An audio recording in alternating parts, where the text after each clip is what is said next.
ஒரு கம்மியான இன்வெஸ்ட்மெண்ட்டில் வீட்டில் இருந்துகிட்டே நம்ம குழந்தையும் ஃபேமிலியும் பார்த்துக்கிட்டு ஒரு நல்ல பிஸ்னஸ் பண்ணணும், கொஞ்சம் ஈஸியாகவும் இருக்கணும் அப்படின்னு நினச்சிங்கன்னா நீங்கள் ப்ரௌனி பிஸ்னஸ் பண்ணலாம். ஏன் அப்படி சொல்கிறேன்னா, கேக்ஸை கம்பேர் பண்ணும்போது ப்ரௌனிஸ் பண்ணுறதுக்கான டைம் வந்து கம்மி. அது மட்டும் இல்லாமல் பேக்கேஜும் ஈஸி. நம்ம ப்ரௌனிஸை வந்து நியர்பை சைட் மட்டும் இல்லாமல் நம்ம வந்து தமிழ்நாடு ஃபுல்லாக பெங்களூர் இது போலவே நம்ம வந்து கொரியரும் பண்ணலாம். ஸோ அந்தளவுக்கு ப்ரௌனிஸ்க்கு ஷெல்ஃப் லைஃப் உண்டு. நீங்கள் யாராச்சும் இந்த பிஸ்னஸ் பண்ணணும், ஒரு ப்ராப்பரான ரெசிபி தேடிட்டு இருந்தீங்க அப்படின்னா நம்மளுடைய ப்ரௌனி கிளாஸில் நீங்கள் வந்து ஜாயின் பண்ணிக்கலாம்.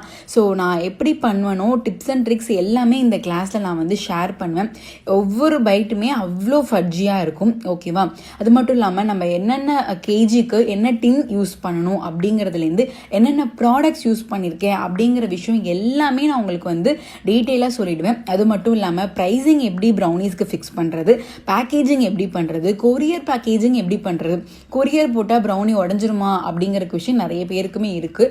ஸோ அந்த மாதிரிலாம் ஆகாமல் நம்ம எப்படி ரொம்ப பர்ஃபெக்டாக பேக் பண்ணுறது அப்படிங்கிற டீட்டெயில்ஸும் இந்த கிளாஸில் வந்து கொடுத்துருவோம். அது மட்டும் இல்லாமல் உங்களுக்கு லைஃப் டைம் ரெக்கார்டிங்ஸும் உண்டு. இப்போ நீங்கள் பார்த்துட்டு இருக்கிறது எல்லாமே ப்ரீவியஸ் பேட்சில் நம்ம அட்டென்ட் பண்ணாங்க இல்லையா, அந்த ஸ்டூடெண்ட்ஸுடைய ஒர்க் தான் நீங்கள் பார்த்துட்டு இருக்கீங்க. எவ்வளோ பர்ஃபெக்டாக பண்ணியிருக்காங்க அப்படிங்கிறத பாருங்கள். ஸ்க்ரீனில் வந்து நம்பர் கொடுத்துருக்கேன். அந்த நம்பருக்கு காண்டாக்ட் பண்ணி நீங்கள் வந்து ப்ரௌனி கிளாஸில் ஜாயின் பண்ணிக்கலாம்.